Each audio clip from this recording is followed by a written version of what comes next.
जहां railway museum है वहां पे जंगल शुरू होता था, वैसे ही जंगल में, दोनों नॉर्थ और साउथ, वैसे ही जंगल में हजारों साल पहले एक युवा, 6-7 साल का युवा, हर रोज सुबह उठ के 4 बजे उठ के, एक बच्चा, वाह बहुत बढ़िया, एक बच्चा 4 बजे उठ के तपस्या करता था। हर रोज सुबह तपस्या, हाँ, हर रोज सुबह वो धनुष उठाकर तीर कमान चलाता था और घंटे घंटे उसने तपस्या की, सालों के लिए उसने तपस्या की।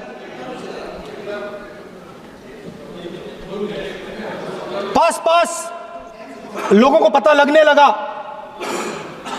कि लड़का है, यही तो आप नहीं समझ सकते हो, यही प्रॉब्लम है, यही तो प्रॉब्लम है। धनुष में तपस्या है, मनरेगा के काम करने में तपस्या है। तपस्या का मतलब शरीर में गर्मी पैदा करना, समझिए, हाँ, तब का ये मतलब है, तपस्या का ये मतलब है। तो ये तपस्या कर रहा था, लोगों को पता लगा और वो गुरु के पास गया। लड़के का नाम एकलव्य था और वो गुरु के पास गया और उसने कहा, गुरु द्रोणाचार्य जी, मैं सालों से धनुष चलाना सीख रहा हूं, मैंने अपनी पूरी शक्ति इसमें डाली है,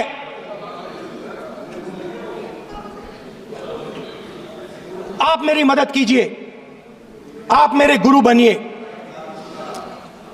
द्रोणाचार्य जी ने एकलव्य को कहा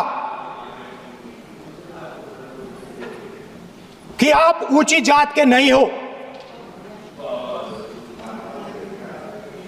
आप ऊंची जात के नहीं हो, आप द्विजा नहीं हो, मैं आपका गुरु नहीं बनूंगा, यहां से तुम चले जाओ। और एकलव्य चला गया।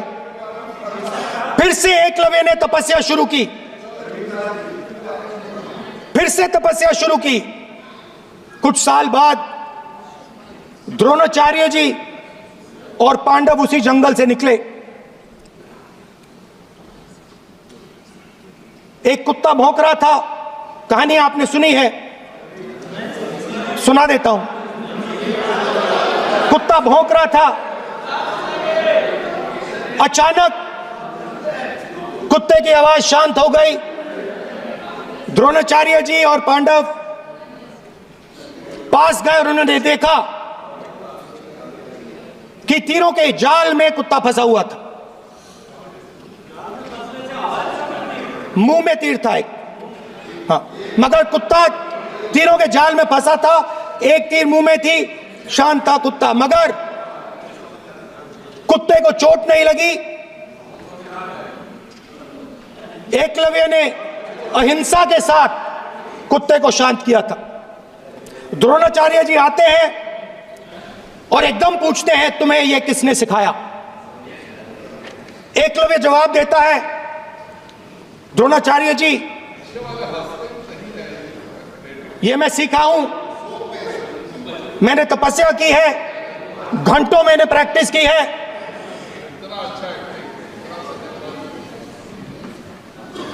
आपने मुझे गुरु बनने से मना किया था, तो मैंने एक मूर्ति,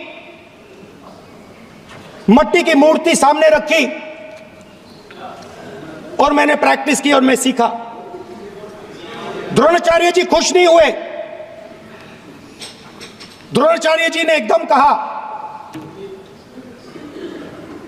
तुम्हें मुझे गुरु दक्षिणा देनी है। नहीं नहीं, ये आपकी स्टोरी है, ये आपकी स्टोरी है। मेरी स्टोरी है कि द्रोणाचार्य ने पूछा।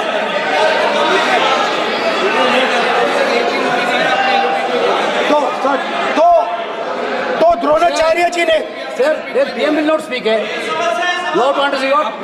If you are not giving order, Prime Minister has to speak. That you have to understand. If you are not giving protection, if you are not giving protection to LOP, then Prime Minister has to speak here. I will tell you. We will be very clear. ठीक है sir. माननीय सदस्य, आपको मैंने कई बार कहा, आप धमकी शब्दों में मत बोला करिए। एक मिनट जाती द्रोणाचार्य जी ने, कार्य मंत्री बोले कितने डिस्टर्बेंस कर रहे थे। द्रोणाचार्य जी ने कहा कि मुझे आप गुरु दक्षिणा दीजिए। मेरी स्पीच ले ली आपने। तो द्रोणाचार्य जी ने उनसे कहा कि गुरु दक्षिणा के लिए मुझे तुम्हारा हुनर, तुम्हारा भविष्य, तुम्हारा अंगूठा चाहिए। और एकलव्य ने अंगूठा काट के द्रोणाचार्य को दे दिया। लेकिन माननीय उपसभापति जी, आज तो जब मैं माननीय विपक्ष के नेता को सुन रहा था तो आज मुझे नया नया ज्ञान प्राप्त हो रहा था। 6-7 साल की उम्र में आदमी युवा हो जाता है, ये पहली बार सुना है। मतलब जाके ढूंढूंगा कि ये ज्ञान कहां से आता है। तपस्या से गर्मी आती है, ये दूसरा ज्ञान प्राप्त किया। भाई कौन पढ़ा रहा है? ये तो मैंने कई बार इस हाउस में कहा वो होमवर्क नहीं करते, लेकिन तपस्या ऐसे पवित्र शब्द को क्यों बदनाम कर रहे हैं कि उससे गर्मी आती है। माननीय विपक्ष के नेता को बड़ी विनम्रता से कहना चाहूंगा, तपस्या है जिससे महान ऋषियों ने समर्पण किया शाश्वत रूप से, क्योंकि अनंत के साथ मिले। यह होती है तपस्या। और तपस्या अगर जानना हो तो एक बार गांधी जी को पढ़े। मुझे मालूम है सावरकर के प्रति उनको बहुत परेशानी होती है। एक बार इस सदन में मैंने आग्रह करूंगा, एक बार इनको अंडमान निकोबार की सेलुलर जेल में ले जाया जाए, जहां 11 साल सावरकर बंद थे। मैं 3 बार गया हूं उसमें, और जब भी गया हूं तो रोया हूं। उनको लिखने के लिए कलम तक नहीं मिलती थी और नीचे कच्ची फांसी दी जाती थी ताकि दर्द हो और सावरकर डरे। ठीक है, आप अपने राजनीति के लिए जो कुछ भी बोलिए, लेकिन जिस व्यक्ति ने देश के लिए इतना त्याग किया, उनके भाई की मृत्यु अंडमान में हो गई, उसके बारे में ऐसे शब्द का प्रयोग न करें। ये मैं बहुत विनम्रता से कहूंगा। और फिर कहूंगा, ट्यूटर बदलना बहुत जरूरी है। ये ट्यूशन कहां से आ रहा है ये बताना बहुत जरूरी है। अध्यक्ष जी, उपसभापति जी, संविधान को बनाने वाले महान लोग थे।